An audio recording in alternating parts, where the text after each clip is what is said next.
Hello dear student, रेंटोमो children academy की online classes में आपका स्वागत है। हम कक्षा 12 का इतिहास का अध्ययन करेंगे।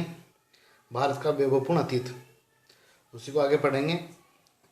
हम जो सिंधु घाटी सभ्यता है उसके जो नगर नियोजन के बारे में पढ़ा हमने, उसके अनेक विशेषताएं, अन्नागार स्नानागार के बारे में पढ़ा, उसके आर्थिक आर्थिक स्थिति के बारे में पढ़ा, आर्थिक मतलब क्रियाकलाप, आर्थिक उपलब्धि के बारे में पढ़ा।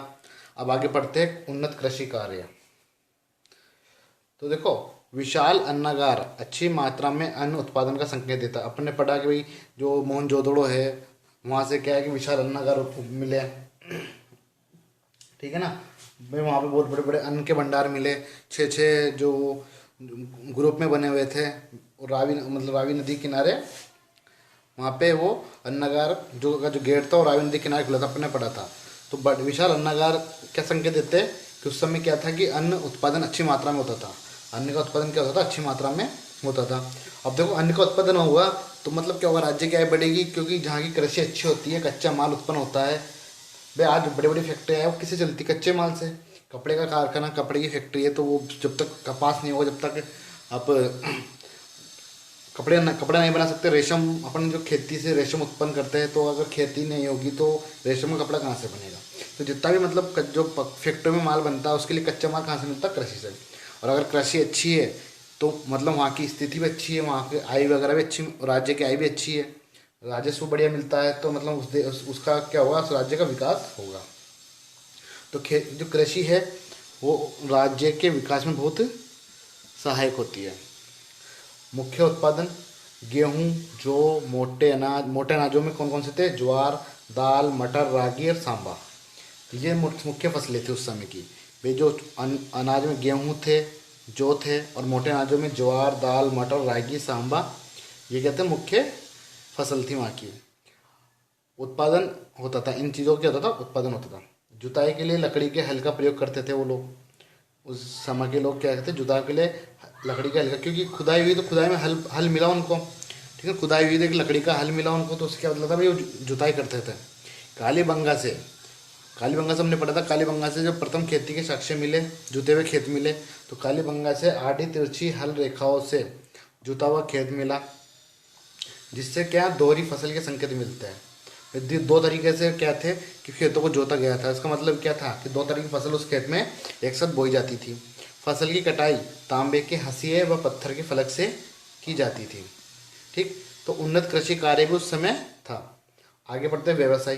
तो व्यवसाय से मतलब उत्खनन में तांबे और कांसे की कलाकृतियाँ मिली, ताम्र उपकरण मिले, जैसे मछली पकड़ने का कांटा, आरिया, तलवारें, दर्पण, छेनी, चाकू, भालागर, बर्तन आदि मिले। तो इससे क्या पता लगता है कि उस समय जब धातु के ये सामान बनते थे, तो इसका मतलब धातु उद्योग वहाँ पर उस समय विकसित था। कांसे की प्रसिद्ध नर्तकी की मूर्ति मिली। कांसा क्या होता था, कांसा होता था जो तांबा है और शीशा है उसको मिला के, मतलब तांबा शीशे को दोनों को मिला के एक धातु बनाया जाता था, वो कहलाता था कांसा। तो इसका मतलब क्या था, धातु गलाने की प्रक्रिया भी उस समय, जो धातु को गलाकर नया धातु बनाने की टेक्निक भी उस समय के लोगों में थी। तो कांसे की प्रसिद्ध नर्तकी की मूर्ति, बैल, कुत्ता, पक्षी कलाकृतियाँ, अर्थात धातु उद्योग विकसित था, ठीक है ना भाई। इन सब ये सब चीज़ें धातु की मिली, इसका मतलब क्या था कि उस समय धातु उद्योग भी क्या था, विकसित था।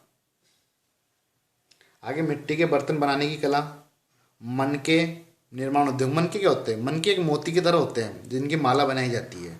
तो माला बनाई जाती है तो उसके आभूषण भी बनते होंगे, ठीक है ना। तो इससे बने आभूषण इस सभ्यता की श्रेष्ठ कला है। किससे, मन के निर्माण उद्योग भी विकसित था, और मिट्टी के बर्तन भी उस समय बनाए जाते थे। आगे बढ़ते हैं। जो लोथल व चनूदड़ों से इसके कारखाने मिले, किसके, लोथल और चनूदड़ों से। वे क्या है कि जो लोथल और चनूदड़ों, यहाँ से क्या मिले, यहाँ से क्या हुआ है कि ये जो मन के बनाने के कारखाने हैं, वो उनके जो साक्ष्य है वो मिले। जो ये मन के थे वो किसके बनाए जाते थे, सोने, चांदी, तांबे, पीली मिट्टी, शेलखड़ी, कीमती पत्थर, सीपी, शंख आदि के बनाए जाते थे। जो जो जो मन के बनाए जाते थे वो किस किस के बनाए जाते थे, सोने, चांदी, तांबा, पीली मिट्टी, शैल खड़ी, कीमती पत्थर व सीपी, जो समुद्र में पाई जाती नदियों के अंदर उनके, व शंख। इनके क्या बनाए जाते थे? ये जो मनके ये बनाए जाते थे। वे सोने चांदी के तो बनते थे, तांबे के बनते थे, पीली मिट्टी को भी पका के बनाया जाता था, शैल खड़ी के बनाए जाते थे, कीमती पत्थर व सीपी के भी बनाए जाते थे। अधिकांश किसके बने थे भाई? अधिकांश जो मतलब जो मनके बने थे वो अधिकांश किसके बने थे? अधिकांश शैल खड़ी के मन के बने हुए थे। जो मन के अधिकांश मिले खुदाई में, वो कौन से मिले? शैल खड़ी के मिले हैं। अब इस सभ्यता में क्या है कि मोहरे मिली है। इस सभ्यता में क्या मिली है? मोहरे। कितनी? 2500 मोहरे मिली है। 2500 मोहरे मिली है। अब ये किसकी बनी थी? ये भी किसकी बनी थी? शैल खड़ी की बनी हुई थी। भाई क्या है कि जब इस सभ्यता के में लगभग कितनी मोहरे मिली है? 2500 मोहरे मिली है, जो किसकी बनी हुई थी? शैल खड़ी की बनी हुई थी। अब इन पर क्या थे? इन पर पशुओं की आकृति थी, जिसमें जिसमें क्या कौन सा था? एक सींग का पशु, एक सींग का पशु। अपन जो गेंडा हाथी होता है वही होता है एक सींग का पशु। इसके अलावा उसमें बाघ का चित्र था जो मोहर पे, हाथी का चित्र था, सांड का चित्र था। तो इस तरह से क्या है कि टोटल 2500 मोहरें मिली है जो कि शैल खड़ी की बनी थी। इन पर पशुओं के चित्र अंकित थे, जिसमें एक सींग वाला पशु, बाघ, हाथी, सांड, गेंडा, ये इस तरह के चित्र इस पे अंकित थे। पेड़ पौधे, मानव आकृतियां आदि के चित्र भी थे इन मोहरों पे। किसके थे? ये पेड़ पौधे और मानव आकृतियों के चित्र भी क्या थे? इस पर अंकित थे। अब इन पर क्या है कि पेड़ पौधे, मानव आकृति, एक सींग वाला पशु, बाघ, हाथी, सांड, गेंडा, इनके चित्र से अपन को क्या पता लगता है? इनके चित्रों से हमें उस समय मानव गतिविधियों और धर्म का संकेत भी, जैसे मान लो पेड़ पौधे थे, ठीक है ना, तो मतलब क्या पेड़ पौधे मतलब क्या था कि जो वहाँ के उस समय के लोग थे वो प्रकृति को पूजते थे, तो उनके धर्म के बारे में संकेत मिलता है। इस समय वस्त्र उद्योग भी क्या था? उन्नत था। इस समय क्या था? वस्त्र उद्योग भी उस समय का उन्नत था। वही वस्त्र उद्योग के बारे में पढ़ रहे हैं ना। वस्त्र उद्योग भी उस समय उन्नत था। कैसे भाई? कपास की खेती के व वस्त्रों के प्रमाण मिले। किसके? कपास की खेती व वस्त्रों के प्रमाण मिले। ठीक है, उस समय क्या कपास खेती और वस्त्रों के प्रमाण भी मिले। कताई, बुनाई, तकलिया व तकुए भी मिले। मतलब कताई, बुनाई के साक्ष्य भी मिले। आगे समझ में? तो वस्त्रों के बारे में अपन उद्योगों के बारे में पढ़ ला, ठीक है ना। वस्त्र उद्योग, कपास की खेती व वस्त्रों के प्रमाण भी मिले, कताई व बुनाई के साक्ष्य भी मिले। तो ये अपने जो उद्योग व्यवसाय ये कंप्लीट हो गया। अब आगे पढ़ेंगे हम इसके व्यापार और वाणिज्य के बारे में पढ़ेंगे। व्यापार वाणिज्य, जो सिंधु घाटी सभ्यता है उस समय का व्यापार कैसा था, वाणिज्य कैसा था? तो इस समय क्या था कि आंतरिक एवं विदेशी व्यापार दोनों ही उन्नत अवस्था में थे। इस समय क्या थे? आंतरिक व बाह्य व्यापार दोनों क्या थे? उन्नत थे। उन्नत अवस्था में थे। ताम्र, खनिक, रत्न, उपरत्न एवं धातु निर्मित सामग्री, किस किस के व्यापार होते थे? ताम्र, खनिज, तांबा का जो खनिज था अपने यहाँ तांबा उत्खनन होता था, ठीक है ना। इसके अलावा रत्न, उपरत्न,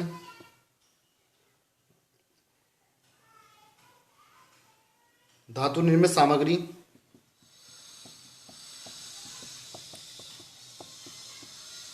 ठीक।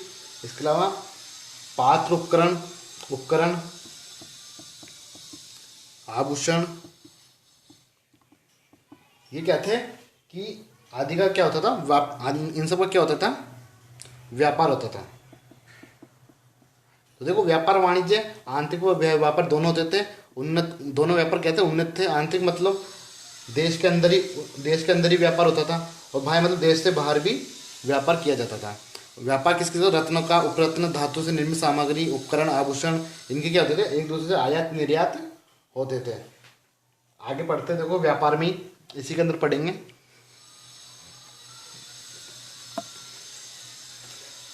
तांबा था, जो तांबा था वो तांबा कहाँ से निकाला जाता था? जो गणेश्वर सभ्यता है वहाँ से क्या निकाले? गणेश्वर सभ्यता, यहाँ से क्या निकाला जाता था? तांबा निकाला जाता था। सोना कहाँ से निकाला जाता था? तो सोना देखो मैसूर से। इसके आगे देखो सोना मैसूर से, तांबा गणेश्वर से, चांदी ईरान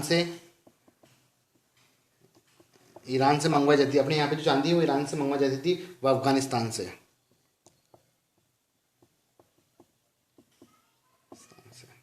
तो देखो तांबा था वो कहाँ से निकलता था? गणेश सभ्यता से। और जो सोना था वो मैसूर से, चांदी ईरान व अफगानिस्तान से मंगवाई जाती थी। मनकों के लिए कीमती पत्थर, जो मन के बनाए जाते थे, अपने मन के पड़े थे, मन के, इसके लिए जो कीमती पत्थर थे, मन के लिए कीमती पत्थर, वो कहाँ से मंगवाए जाते थे? वो मंगवाए जाते थे अपने गुजरात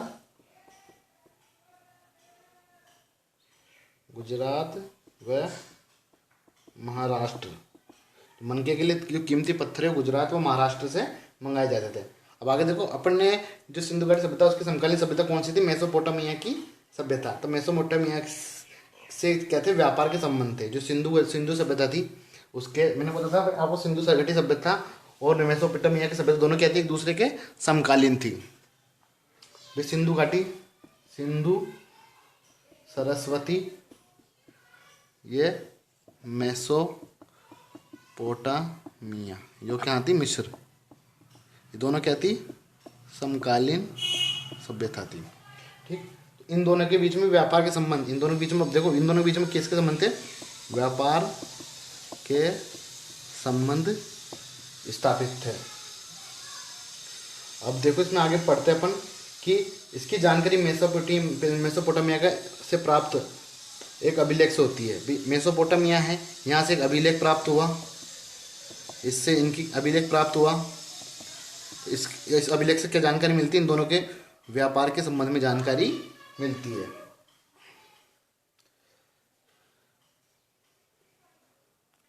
और जो मेसोपोटामिया सभ्यता के लोग हैं, ये सिंधु घाटी सभ्यता के लोगों को किस शब्द से पुकारते थे? मेलुहा। जो सिंधु घाटी सभ्यता के जो लोग हैं उनके लिए कौन से शब्द का प्रयोग किया गया? मेसोपोटामिया सभ्यता के लोगों के द्वारा मेलुहा शब्द का प्रयोग किया गया। मेसोपोटामिया के विभिन्न नगरों से सिंधु बटन के आकार गोल मोहरें मिली।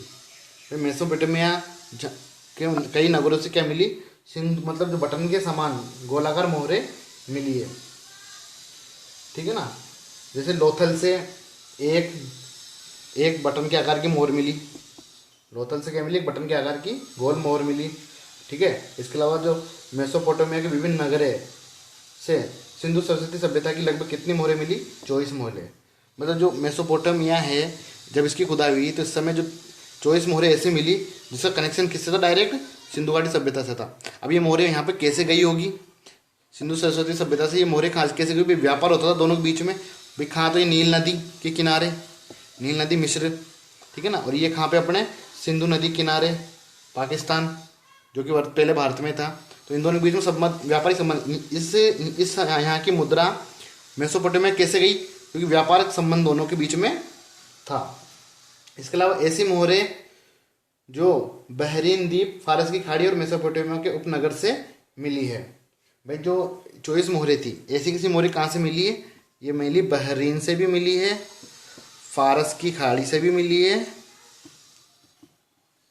ठीक है, और मेसोपोटामिया से भी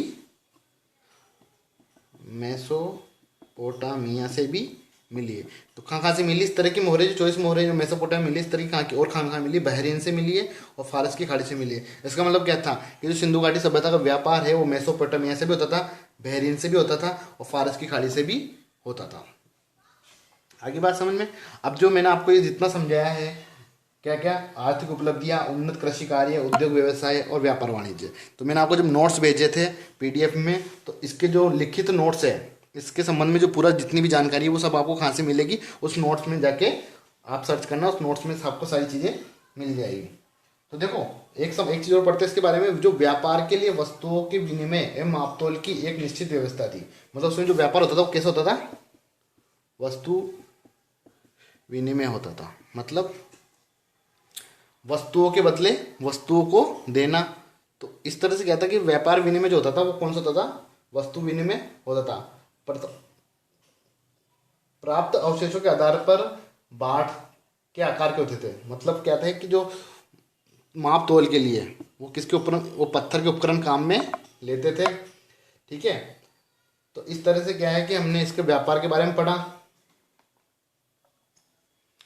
अब अगला है सामाजिक जीवन की प्रमुख विशेषता। सामाजिक जीवन की प्रमुख विशेषता, ये पढ़े हूँ अगले वीडियो के अंदर। सामाजिक जीवन की प्रमुख विशेषता, धार्मिक जीवन, इसके अलावा तप योग, मतलब पूजा पूजा संबंधी जानकारी, और यज्ञ वगैरह की जानकारी पढ़ेंगे, और राजनीतिक जीवन के बारे में पढ़ेंगे, राजनीतिक जीवन के बारे में पढ़ेंगे। तो ये अगली क्लास में पढ़ेंगे। आज के लिए इतना ही, धन्यवाद।